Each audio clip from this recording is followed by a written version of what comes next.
Weather Service in Paducah has issued a severe thunderstorm warning for northwestern Massac County, Illinois, northern Pope County, Illinois, southeastern Johnson County, Illinois, until 6 p.m. At 5:11 p.m., a severe thunderstorm was located near New Columbia, or near Vienna, moving northeast at 25 miles per hour.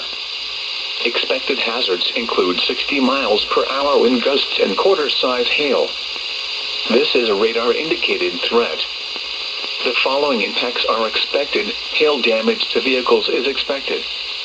Expect wind damage to roofs, siding, and trees. Locations impacted include Vienna, Golconda, Dixon Springs, New Columbia, Eddyville, and Simpson. This includes Interstate 24 in Illinois between mile markers 15 and 27. Repeating, a severe thunderstorm warning has been issued until 6 p.m. for the following counties in Illinois: Johnson, Massac, and Pope.